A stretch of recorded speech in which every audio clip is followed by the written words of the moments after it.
school. All right, so what we are starting today with is we are going to talk about the power of serpent knowledge, the power of Kundalini, the power of the spine, the power of the third eye, the pineal, and understanding how this is all intertwined and connected. Now, my sources are connected to ancient Egypt, so I am literally just going off of things that I've studied from ancient Kemet and Dehudi, which is also Thoth. So basically letting you know that things are coming from the Emerald Tablets, things are coming from, my observations of, like, for example, what they have on their heads, and just really looking at what this really means, right? So first thing we're going to talk about is this. So the serpent. In the Bible, the serpent is actually not such a great figure. And the serpent is filled with deceit, and the serpent is, you know what I'm saying? And I feel like that's already the first thing wrong, right? Now, in ancient Egypt, the serpent was very praised in ancient Egypt because they understood the power of the serpent. Now, in the Bible, the serpent is almost like, do not even look towards the serpent. And that's funny to me, right? Because a lot of the times, the things that empower us, the things that enlighten us, they usually want us to turn away from it in the Bible, right? So we're going to start off with talking about this serpent right here. And what I want y'all to understand is that the serpent, I don't understand why it's not letting me. Hold on. Okay, so now in ancient Egypt, they call the serpent Wajet, right? So as you see, they have the serpent upon their crown. And if you see that the serpent is right where the third eye is. Okay, so this is a picture of the serpents in an infinity loop. Now, have you ever seen a serpent in an infinity loop? This is what it means. So, secret of the infinity symbol. The infinity symbol comes from the Uraeus, right? So this is the Uraeus. This is Uraeus. The magical cobra of ancient Egypt. What is less known is that the symbol is found in two depictions. Uraeus is either Mahet, which is the coiled one, or Iret, the risen one. Both snakes symbolically assume the infinity position, with one exception. The risen Uraeus is the eye of the sun, the awakened, which is the third eye, right? Ready to claim its power, fight against darkness and oblivion. Hence, the symbol of infinity is a symbol of our endless lessons and incarnation, and calls us to wake up and rise like Uraeus, realizing our divinity and claiming our magic. Now, here's one thing people don't know. The only way that you can get this Uraeus was by being awakened. Like, you cannot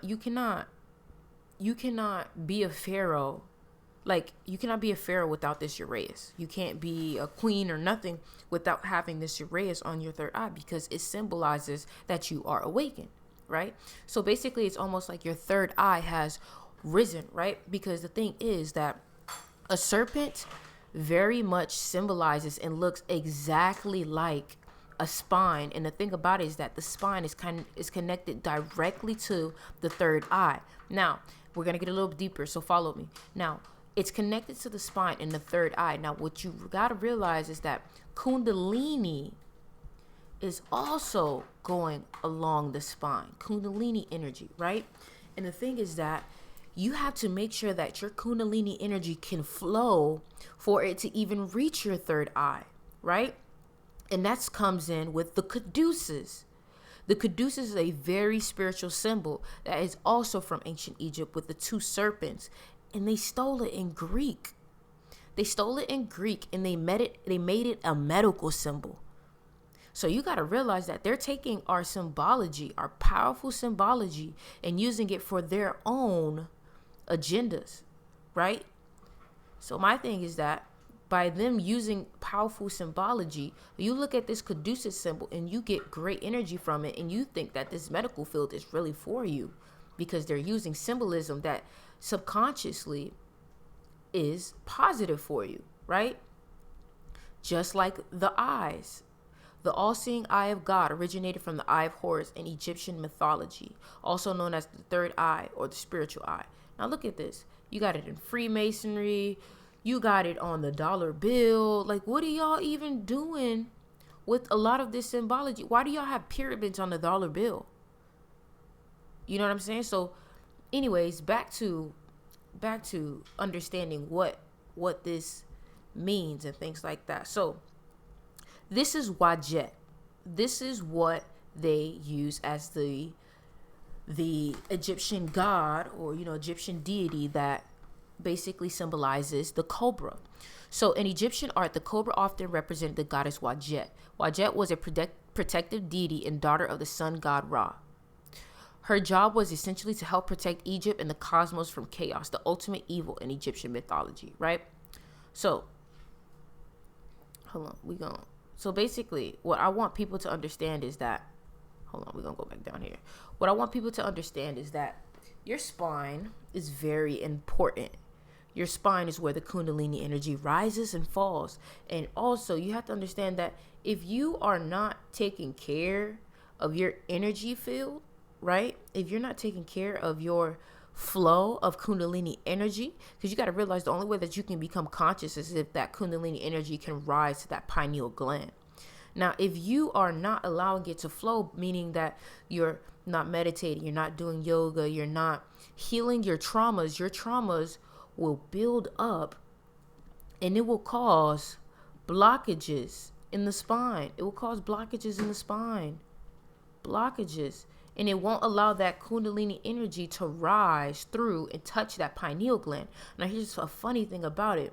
When that Kundalini energy rises to that pineal gland, it starts to flicker, right?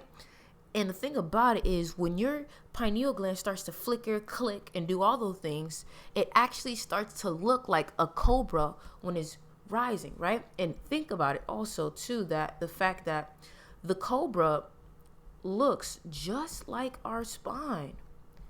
The cobra looks just like our spine. It looks just like our spine. So yeah, that was really,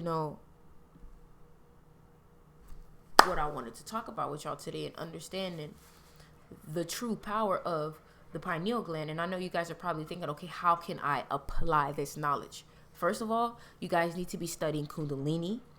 You need to be understanding how it's connected to the third eye. Start studying Wajet in ancient Egypt, the serpent power, the caduceus.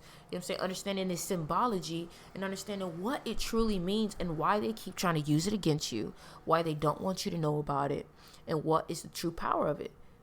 Because understanding why you need to keep your spine straight, understanding why it's meditating with your spine to allow that Kundalini energy to flow, understanding how you can release those blockages, you know what I'm saying? By meditating, you can release those blockages, or healing your own trauma, because a lot of times trauma can manifest as a physical pain. You got to realize that anything energetically, a thought, anything emotional, anything that is energy can manifest in a physical form, right? So make sure y'all go ahead, hit the subscribe, like, comment, follow. I appreciate you all. Later.